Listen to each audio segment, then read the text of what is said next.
Olá, quero parabenizar a todos e todas que vão participar dessa unidade 2 da matéria Liderança e Gestão Ministerial.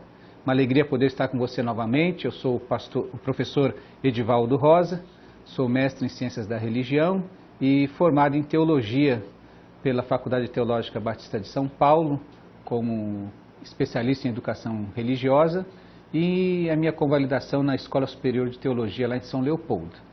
Uma alegria poder estar com você, compartilhar um pouco dessa matéria. Espero que possamos crescer, nos desenvolver e nos tornar melhores líderes para servir ao Mestre e aos nossos irmãos na comunidade cristã. A nossa segunda unidade, Liderando Equipes, tem como objetivo identificar elementos para a liderança de equipe, destacar as áreas críticas da liderança de equipe e apresentar caminhos de aperfeiçoamento do líder. Como trabalhar com as equipes? Esse será um grande desafio. Ninguém pode ser líder sozinho e você precisará trabalhar como equipe para poder desenvolver toda a visão que Deus vai dar ao seu coração. Nosso plano de estudo então será sobre comunicação interpessoal, como o líder vai se relacionar com as pessoas, como ele vai conseguir desenvolver equipes e ministérios dentro da sua realidade, como ele vai gerir os conflitos e tomar decisões de maneira sábia, e finalmente coaching, mentoria e discipulado. São 3 maneiras de você poder exercer essa sua atividade de liderança na comunidade cristã. Para início, vamos pensar um pouquinho sobre comunicação interpessoal. Ela é, como está dito aqui, fundamental. É uma ferramenta fundamental para a produção de novos cenários, marcados pelo bom convívio com o outro e bem-estar consigo mesmo. É obtida através do saudável processo de comunicação interpessoal. Quero lembrar que você pode atingir muitos objetivos agindo e vivendo como um trator, atropelando tudo que vem pela frente e alcançando seus objetivos, e deixando uma série de feridos pelo caminho. A comunicação interpessoal quer impedir exatamente isso, que você deixe feridos pelo caminho, que você vá sendo abandonado pela sua equipe. O ideal é que todos, como nós aprendemos na unidade anterior, que todos cheguem no mesmo lugar, que o líder leve as pessoas a crescerem consigo e que elas acompanhem esse crescimento. A comunicação existe desde o início. Se você pensar lá na criação do Gênesis, você vai lembrar e vai perceber a presença de Deus no meio do caos e começa a colocar ordem no caos. Deus não está só. Aliás, para o cristianismo, Deus é uma trindade, Pai, Filho e Espírito Santo, que existe desde o início, e eles estão ali na criação. Por isso que a narrativa bíblica diz: façamos o homem à nossa imagem e semelhança. A ação criativa de Deus vem desta comunicação constante das 3 pessoas da Trindade, sempre se comunicando. E isso é passado para o homem. Quando Deus faz o homem à sua imagem e semelhança, passa exatamente esta semelhança, essa capacidade comunicativa. Então, outra história muito importante que ocorre ali no Antigo Testamento, ainda bem no início, é a respeito da Torre de Babel. O avanço e pretensões foram a ruína pela incapacidade de comunicação entre as partes que se juntaram para construí-la. Você vai lembrar que o homem vivia como um só grupo, segundo a narrativa bíblica, e eles então tiveram uma ideia: vamos construir uma torre que alcance os céus. E começaram a fazer isso. E aí a narrativa bíblica diz assim: Deus falando a respeito desta ideia louca que o ser humano teve de chegar no lugar de Deus. Eles são um só povo e falam uma só língua e começaram a construir isso. Em breve nada poderá impedir o que planejam fazer. Venham, desçamos e confundamos a língua que falam, para que não entendam mais uns aos outros. Assim o Senhor os dispersou dali por toda a terra e pararam de construir a cidade. Vamos lembrar de novo que, como nós falamos, essa trindade que se relaciona constantemente, quando decide, diz: venham e desçamos e confundamos a língua que falam. Confundir a comunicação foi essencial para que aquele povo se dispersasse, para que aquele povo deixasse de correr atrás da sua loucura. Então, a comunicação interpessoal, ela sempre existiu, inclusive no próprio modelo da divindade, e vai existir também nos relacionamentos dentro da comunidade cristã. Comunicação interpessoal. Por isso, nós precisamos compreender os elementos da comunicação. Existe, então, na comunicação, para que exista a comunicação, é necessário existir um emissor. É o agente detentor da mensagem, cuja responsabilidade é torná-la inteligível, utilizando-se de um meio que a transmita de tal forma que esta possa ser recebida, compreendida, aprendida e gere no receptor uma ação. Se você se lembrar da aula anterior, nós falamos sobre visão. O líder tem que ter uma visão. Esta mensagem que ele tem a responsabilidade de transmitir de uma maneira que as pessoas possam compreender plenamente o que ele está dizendo. Este é o emissor, quem dá a mensagem. No nosso caso da liderança, aquele que transmite a sua visão. Um segundo ponto é o receptor, o processo de comunicação que só se completa ou diz-se efetivo quando o receptor reage à mensagem recebida e interage com o emissor, sinalizando a compreensão e decodificação da mensagem transmitida. Comunicação é uma decodificação, é você compreender aquele sinal que a pessoa está dando, seja ele uma fala, seja ele um gesto. A pessoa que ouve, que vê isso, precisa compreender qual é o comando que está sendo dado a ela. Por isso que a comunicação só se efetiva quando o receptor finalmente entendeu o que você quis dizer. Se você falou e ele não entendeu, conversa de bêbado, cada um falando uma coisa e ninguém se entendendo. Então, para que haja comunicação, é preciso que o emissor transmita a sua mensagem, o receptor a entenda e dê retorno que entendeu. A mensagem trata-se do conjunto de símbolos organizados em códigos compreensíveis e transmitidos pelo emissor que acionam os sentidos do receptor com vistas à consecução de um objetivo. Isso é muito importante. Eu quero daqui dar um exemplo muito interessante. Alguns anos atrás, aconteceu um grande evento, e 50 anos de uma instituição religiosa, e chamaram um grande líder de louvor para aquele momento. E aquele líder entrou, nós estávamos ali para aquele culto de comemoração, de gratidão. Aquele líder entrou, não falou nada, abriu um sorriso, abriu os braços e disse: vamos adorar ao Senhor. Quase 4.000 pessoas naquele auditório ficaram em pé. Ali houve comunicação. A sua fala, o seu gesto, trouxe reação daquelas 4.000 pessoas que estavam ali para cultuar a Deus. Naquele momento, a sua mensagem foi plenamente compreensível e o receptor deu a resposta. Vamos adorar ao Senhor. Todos ficaram em pé. Não precisou pedir, não precisou continuar falando. A sua mensagem foi plenamente compreensível pelo receptor. Acionou os sentidos desse receptor que reagiu da maneira como aquele que comunicava desejava. O meio, o ambiente físico ou virtual por onde flui a mensagem, também identificado como canal de comunicação. Ele é muito importante, inclusive hoje, quando nós vivemos no meio digital, numa sociedade virtual. Nós precisamos entender quais são os canais de comunicação que nós temos. O meio é a mensagem. Para enfatizar o impacto do veículo que conduz a mensagem e a realidade que este exerce, não tendo papel coadjuvante, pelo contrário, uma mesma mensagem, por meios distintos, podem chegar a fins completamente antagônicos, conforme o filósofo canadense Marshall.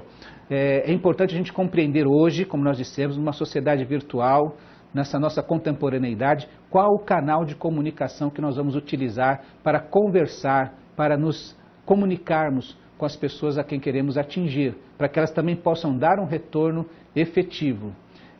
Nós vivemos numa sociedade, como nós dissemos, totalmente diferente.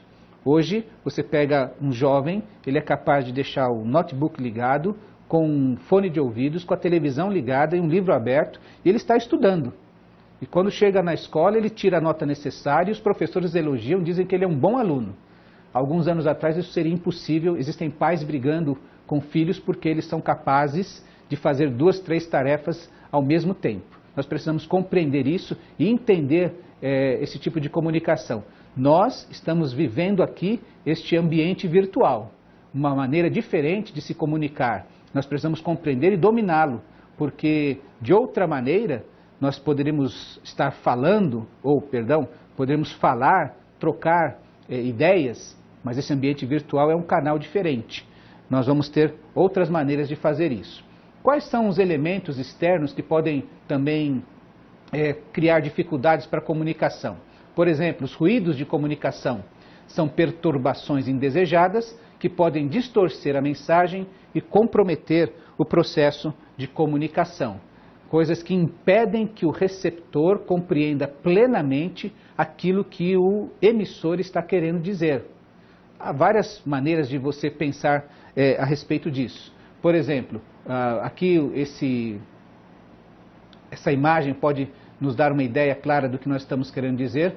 O emissor, que tem uma mensagem, a responsabilidade de transmitir esta mensagem da melhor maneira possível, a mais adequada para que o receptor compreenda o que ele está dizendo. Os ruídos, os bloqueios, as maneiras, os impedimentos para que o receptor compreenda plenamente a mensagem, faz com que esta mensagem seja perdida, ou pelo menos parte dela. Existe uma série de questões, cansaço, iluminação, som. É interessante que você preste atenção na sua igreja, que quando a pessoa que está falando lá na frente some o som, ou então o telão lá da sua igreja não aparece a letra da música ou a mensagem que gostaria que aparecesse, todo mundo se incomoda com aquilo e perde a atenção naquilo que está sendo feito exatamente porque há um tipo de ruído na comunicação. Porque a mensagem, quais são os elementos então da comunicação? Essa mensagem, a objetividade da mensagem, sua clareza dos códigos e concisão darão menos margens a falhas na comunicação.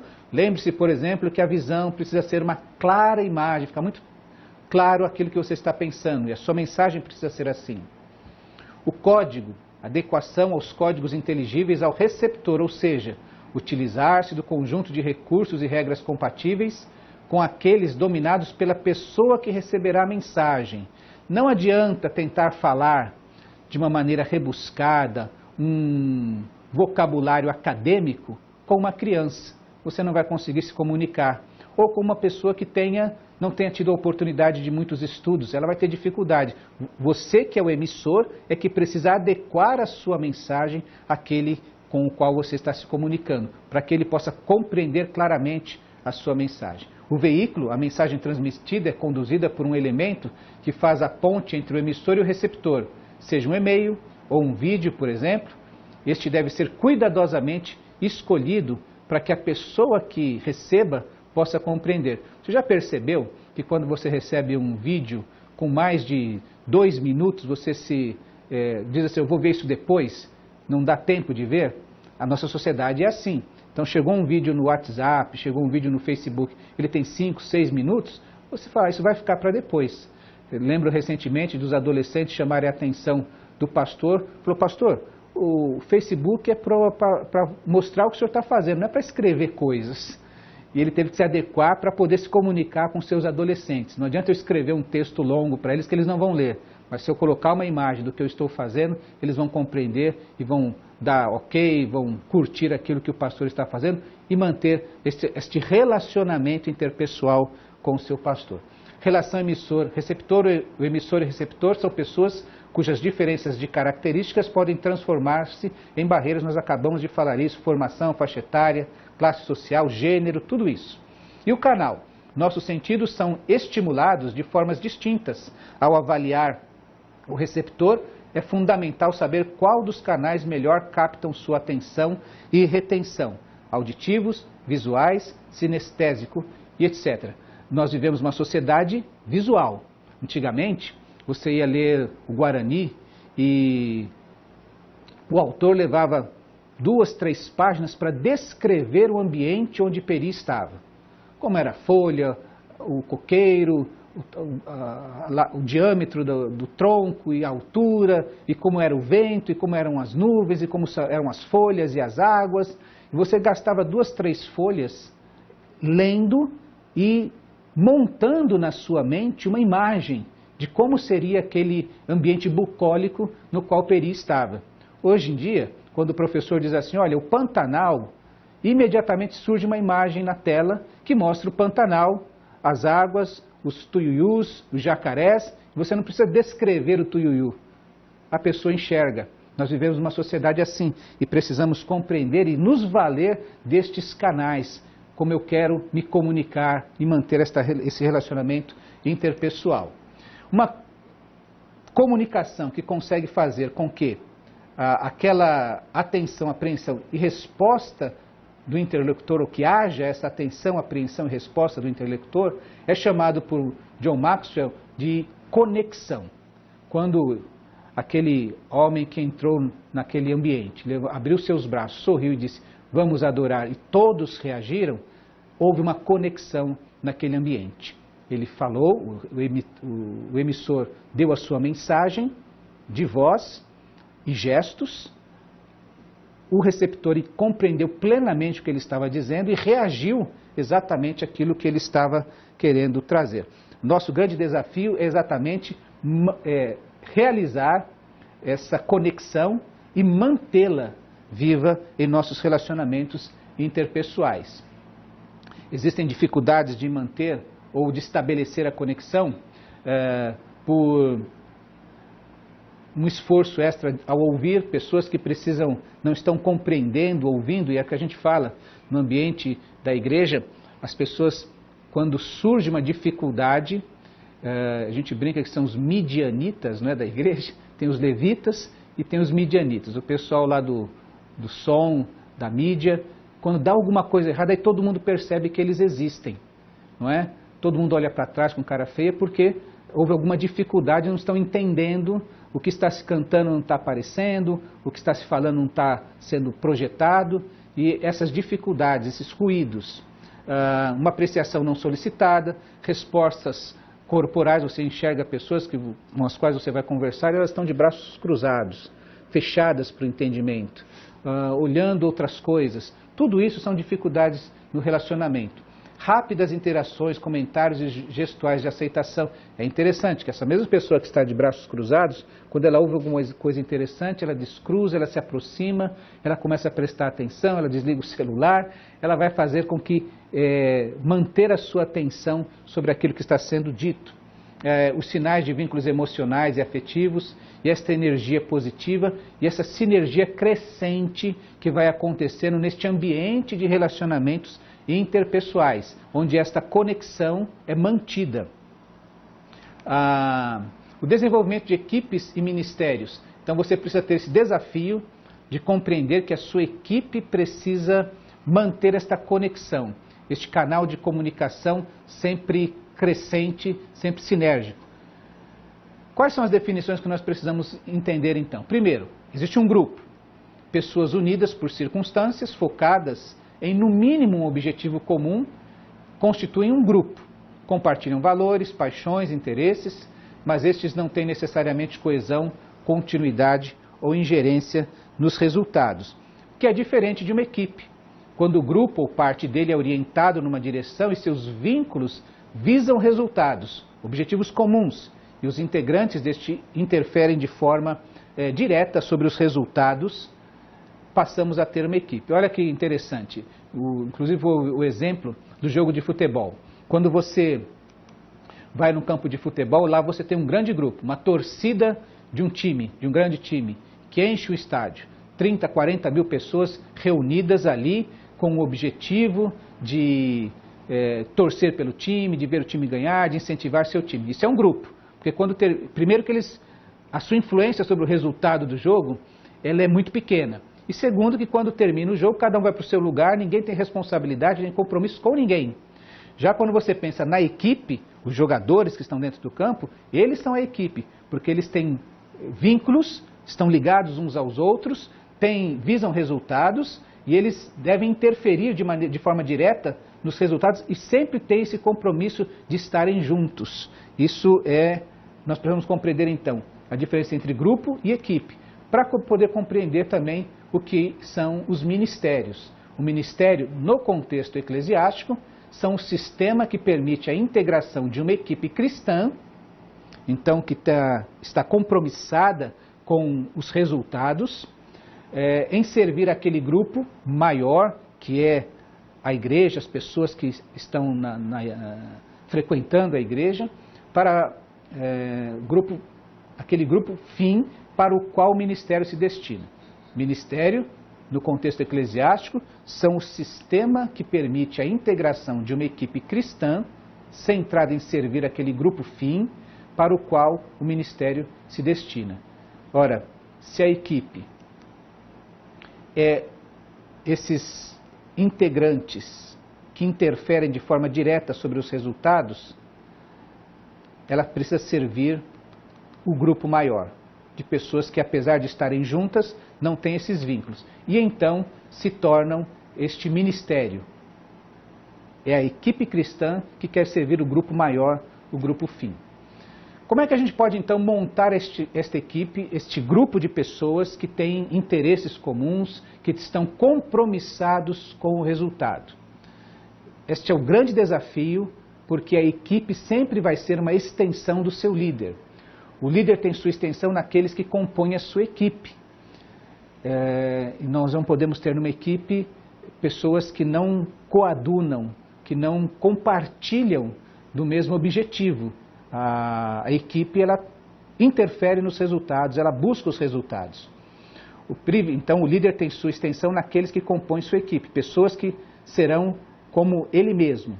O privilégio de treinar a equipe é precedida pela responsabilidade de captar talentos. Se você se lembrar, quando você pensa no caráter do líder, você pensa na sua integridade, na sua sensibilidade para discernir a vontade de Deus. Lembre-se que Moisés, foi Deus que disse que Josué seria o seu sucessor. Foi Deus que disse para Elias escolher Eliseu.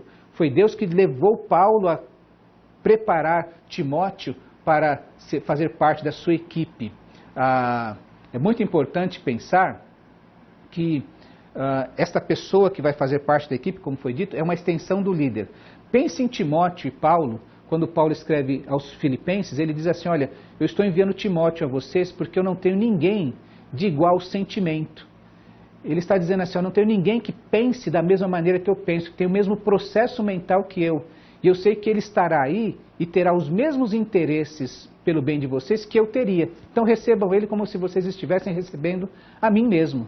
É assim que nós começamos a montar a equipe, quando esta pessoa é capaz de pensar e raciocinar, ter a mesma visão e se comprometer com os mesmos valores no trabalho, na consecução desta missão. Talentos farão com eficiência que a efetividade do líder alcance mais além. Ora, uma equipe faz com que o braço, a mão do líder, alcance outras pessoas, abrace outras pessoas, outros objetivos também. Líderes formam equipes para multiplicar a sua influência, para que onde essa equipe esteja, a sua influência, a sua visão seja mantida e seja multiplicada ali. Observe e o destaque de Marcos 6,7, chamando os 12 para junto de si, enviou-os de 2 em 2 e deu-lhes autoridade sobre os espíritos imundos. O modelo de Jesus, primeiro ele chamou, esse recrutamento voluntário. Não podemos esquecer que na igreja cristã, na comunidade cristã, nós trabalhamos com voluntariado. Ninguém ali recebe nada objetivamente, concreto, para poder servir. Então nós precisamos inspirar pessoas exatamente por causa disso, porque são voluntários. Jesus foi e chamou estas pessoas para que voluntariamente o seguissem. Ele criou vínculos afetivos transcendendo a impessoalidade para junto de si. Essas pessoas não eram pessoas que estavam num cargo ao lado de Jesus. Elas eram pessoas que andavam com ele, aprendiam dele, aprendiam a viver como ele vivia, os seus valores. Deu uma missão clara para elas, uma visão inclusive clara. Ele os enviou nessa missão de enfrentar essas outras autoridades espirituais. Deu-lhes recurso para a tarefa, deu-lhes autoridade. E, finalmente, deu uma visão realística sobre a questão. A missão inclui forças opostas. Há espíritos imundos. Olha, estou chamando 12 para que estejam junto de mim, de Jesus dizendo isso, não é? Vocês vão caminhar comigo, não longe de mim, não vão ser como quem está subordinado a mim, mas como quem está ao meu lado, caminhando comigo. Deu uma visão clara para eles, deu-lhes os recursos, que era a autoridade, e foi muito realista com relação a tudo isso. Estou fazendo tudo isso porque vocês vão enfrentar forças opostas àqueles espíritos imundos. O que a gente precisa então fazer para poder montar esta equipe? Primeiro passo, vencer o nosso próprio orgulho, reconhecer a importância da equipe como instrumento para ampliação de forças, multiplicação de recursos e exponenciação de ideias. Quando nós pegamos o exemplo de Jesus, percebemos exatamente isso. Ele dá um valor tremendo à sua equipe e começa muitas coisas, muitas tarefas foram feitas pelos discípulos de Jesus. Não foi pelo próprio Jesus. Quando eles chegam ou denunciando a Jesus, que olha, há uma multidão aqui, o senhor precisa mandar essas pessoas embora para que elas se alimentem? Ele diz, não, deem vocês de comer a estas pessoas. E fez com que eles pudessem trabalhar também, perguntando, o que é que vocês têm aí? Para só depois realizar um milagre na vida deles. Então nós precisamos vencer o nosso orgulho de que somos capazes ou de que nos bastamos. O líder precisa compreender que a sua equipe é muito importante para ele e pode multiplicar o seu campo de atuação, os recursos e as ideias também. Vença a miopia. Olhe além do seu momento histórico. Montar uma equipe é perpetuar a sua própria existência. É interessante um exemplo da Bíblia, quando Paulo, depois da primeira viagem missionária, quando ele pretende fazer uma segunda viagem missionária, e João Marcos, ou Barnabé, quer levar João Marcos consigo. E Paulo diz, não, esse rapaz já foi na primeira viagem, abandonou a gente no meio do caminho, e eu não trabalho mais com esse rapaz não. E isso foi tão complicado entre eles que Barnabé e Paulo tiveram que se separar. Mas lá no final da sua vida, Paulo vai falar sobre este João Marcos mais uma vez e diz assim, me traz este jovem, ele me é muito útil. Paulo vence as suas limitações, aquilo que ficou no passado para poder dar uma nova chance e perceber o valor de um jovem que era um aprendiz imaturo para um jovem de hoje de muito mais valor, com mais maturidade, com mais experiência. E nós precisamos, como líderes, vencer a nossa miopia de olhar e focar somente nesse momento presente, porque nós não somos eternos. E Paulo vai falar sobre isso, tanto sobre Timóteo, dando as suas orientações a Timóteo, como dando valor a esse João Marcos, quando ele está no fim da sua vida e percebe que, olha, eu vou deixar de existir e alguém precisa continuar realizando a tarefa, a missão, e alguém precisa continuar. Então, montar uma boa equipe é exatamente perpetuar a sua existência neles, tá bom? Vença o desejo de controle. Quando o líder confia em seus liderados, torna pública sua confiança nos integrantes da equipe, o que eleva a autoestima do grupo, contribuindo não só com a estruturação, como também com a manutenção do grupo. Então, delegue. Ora, existe uma concentração que é a equipe, um grupo menor de pessoas que estão compromissadas com os resultados. Esta é a equipe, mas existe um grupo maior, que é a comunidade. Quando a comunidade percebe que existe coesão na equipe, este grupo maior segue com tranquilidade. Vou dar um exemplo aqui de um líder que falava assim, olha, ele usava essa expressão, essa comunidade é que nem uma vaca. Ele dizia assim, olha, você precisa estar bem com a cabeça, porque a cabeça conduz o corpo. Vou dizer aqui que a cabeça da vaca é a equipe, o corpo é o grupo. E ele terminava dizendo, olha, então a igreja sempre tem assim, você tem que estar bem com a cabeça, porque onde a cabeça for, o corpo vai atrás. E ele terminava dizendo, olha, mas tem o rabo também, mas o rabo acaba seguindo o corpo. Ele abana de um lado para o outro, mas acaba seguindo o corpo. Então você precisa aprender a delegar para que esta equipe seja mostrada para o grupo maior como uma equipe coesa. E isso vai ajudar a fortalecer essa autoestima do grupo, vai contribuir para que haja essa estruturação, todos saibam como é que a coisa funciona e todos possam seguir com segurança o que está acontecendo. Portanto, aprenda a delegar. Você vai aprender outros valores aqui de como também cobrar a delegação que foi dada. Por fim, vença a arrogância. Sempre deverá estar viva em nossa mente a imagem de Jesus cingindo-se de uma toalha e lavando os pés de seus discípulos. Sirva. Um líder, ele é um facilitador das coisas. Nós vivemos numa sociedade onde o conhecimento ele tem valor. E quem detém o conhecimento detém o poder. Existem pessoas que querem manter tudo para si. Você pergunta, como é que faz isso aqui num programa? E a pessoa vai lá e faz para você. Ela não te ensina, ó, você tem que fazer tal movimento, tal comando para poder isso acontecer. Porque ela quer manter o controle das coisas, então ela mantém o conhecimento só para si. O líder é aquele que facilita. Toda dica, todo o caminho das pedras que você puder fazer ou ensinar, você vai estar contribuindo para a sua equipe. Você precisa vencer a arrogância de querer ser o dono de todas as coisas. Como é que se mantém a equipe? Tão importante quanto recrutar é manter talentos. Hoje o grande desafio das corporações, os headhunters, procurando novos talentos, procurando pessoas que sejam capazes e talentosas, mas depois de pouco tempo eles querem ter o retorno disso. E como manter uma equipe de alto nível, né, recrutada, cheia de talentos, como manter essa equipe também? Primeiro você precisa conhecer bem os membros da equipe. Sempre será de fundamental importância ter a pessoa certa no lugar certo, fazendo a tarefa certa.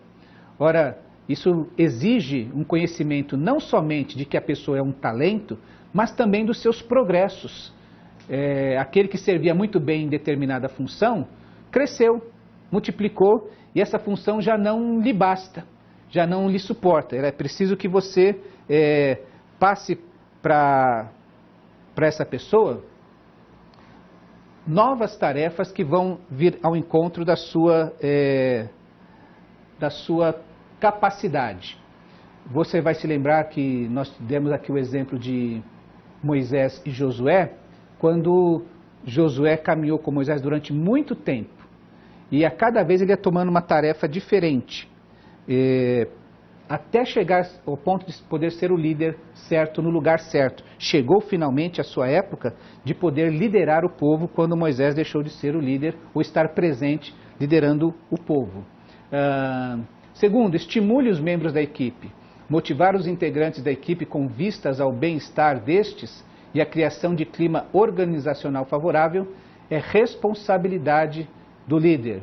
Saber dizer coisas básicas como bom dia, parabéns, obrigado, são coisas que fazem parte da caminhada do líder, de manter essa equipe sabendo que a equipe percebendo que está sendo observada, que está recebendo feedback disso.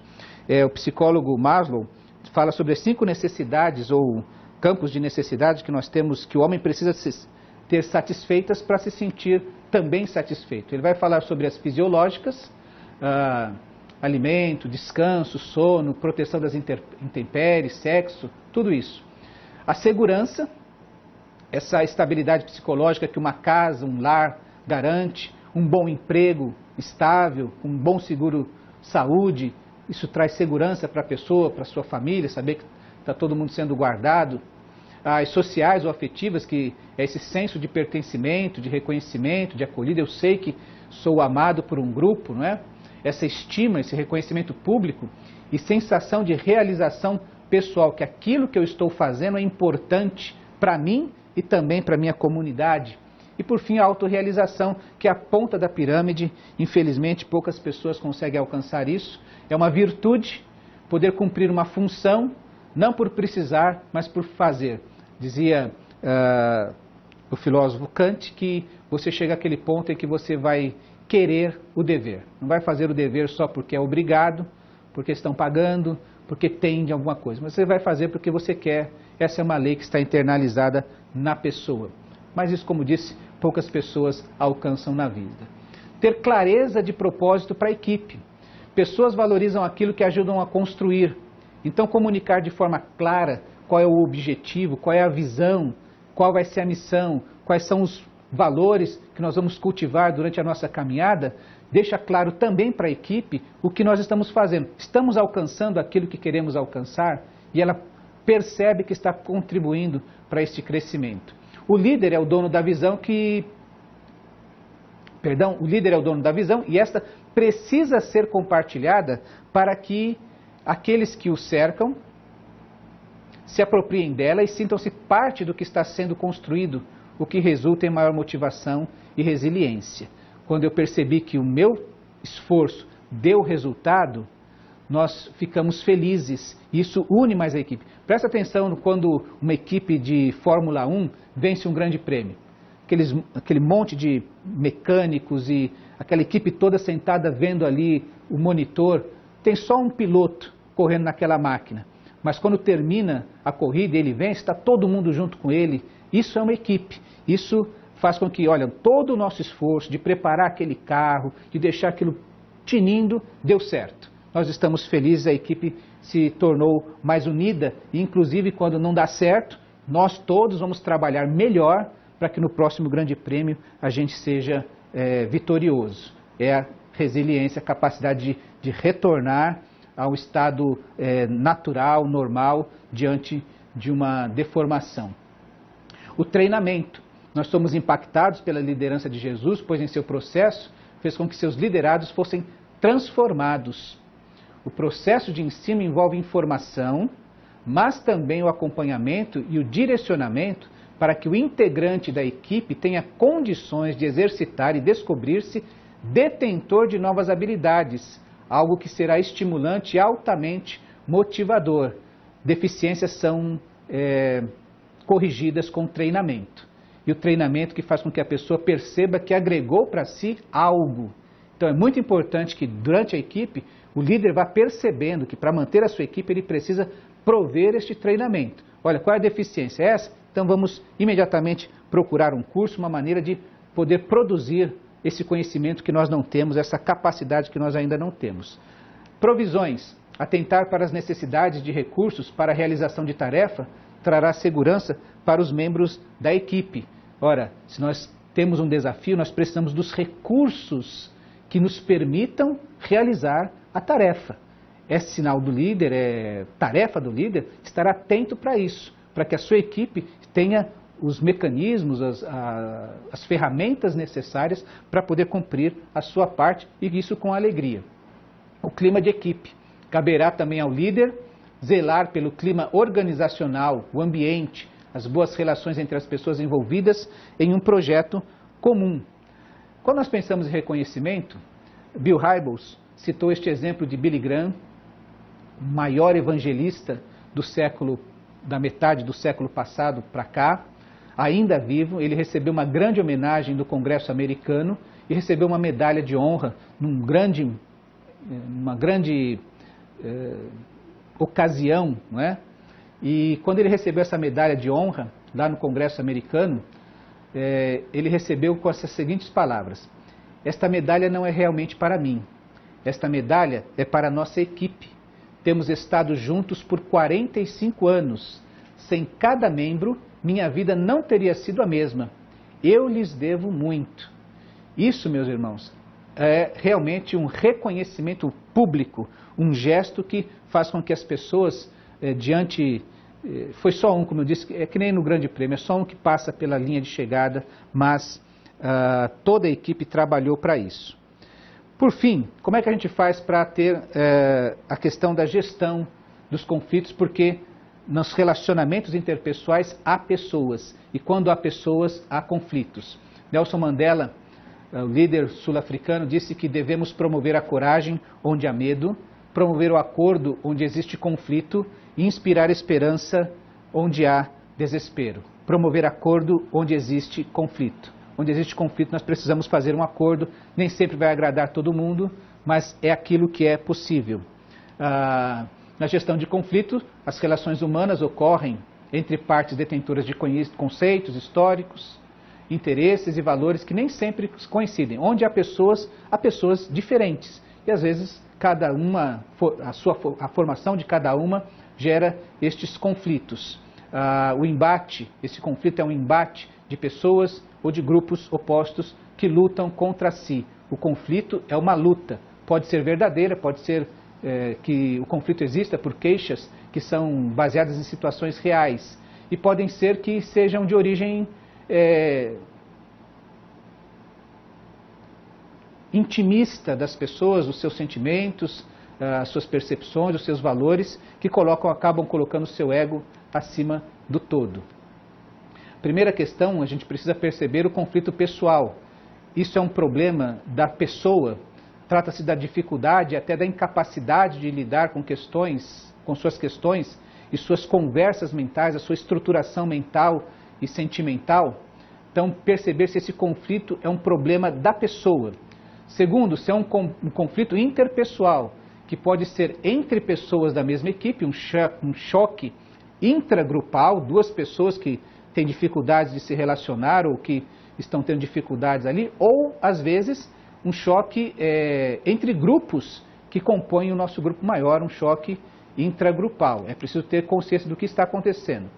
Podemos ter ainda o choque de interesses, valores e objetivos entre integrantes de organizações. Pessoas que não se adequam aos valores, pessoas que não conseguem compreender a visão, pessoas que sabotam a missão. Tudo isso pode acontecer e é preciso compreender dentro do conflito. Como é que você vai gerenciar esses conflitos? Primeiro, prevenindo-os. Como? Com cordialidade, com empatia, compreendendo as necessidades das pessoas. Lembro-me de um ambiente onde havia um grupo de homens, uma equipe de homens, e havia apenas uma mulher. E ela tinha suas dificuldades muito sérias com relação à TPM. Era preciso ter empatia com ela, não adiantava resolver de outra maneira. Espírito de cooperação, cooperar, operar junto. Então, às vezes, sentar do lado para poder ajudar aquilo a funcionar da maneira certa. A ética do grupo. Às vezes, temos um código de ética que precisa ser relembrado e, às vezes, até montado pela equipe. Como é que nós vamos agir em determinadas situações? Ter bom humor. A gente precisa compreender o bom humor. Há uma piada que diz que a vida precisa ser levada com beleza e paciência, beleza e paciência. E diz assim, olha, se tudo der certo, beleza. Se der errado, paciência. Então você tem que ter bom humor para lidar com as questões, com as circunstâncias. E respeito pelas diferenças, as pessoas são diferentes, por isso que resolver conflitos é buscar um acordo para que as pessoas possam continuar caminhando. Ora, como gerenciamento de conflitos, de forma corretiva, não fique apático. Você tem aí um exemplo de Neemias que, quando ouviu a notícia de como as coisas estavam acontecendo em Jerusalém, ele ficou horrorizado. Eu preciso fazer alguma coisa. Se a situação é desse jeito que estão falando, é preciso fazer algo. E ele foi então ouvir todas as partes. Lembre-se que uma verdade é sempre a soma das versões. Então você precisa compreender o que o lado A falou, o que o lado B falou, e você fazer uma montagem melhor de uma imagem daquela situação. E depois posicione-se baseado em fatos.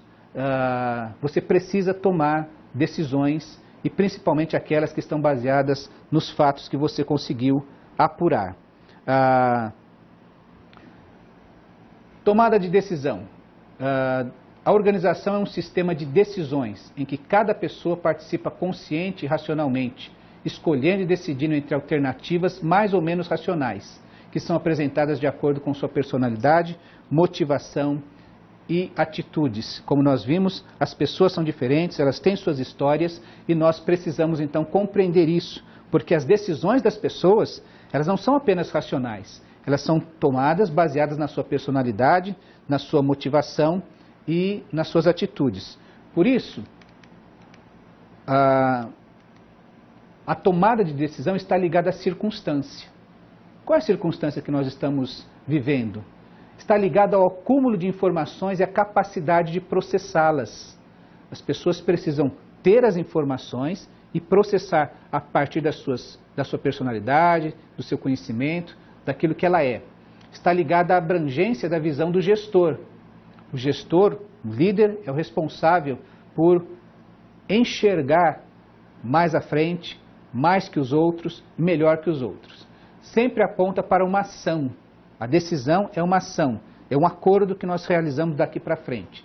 Deve estar em perfeita sintonia com o objetivo organizacional.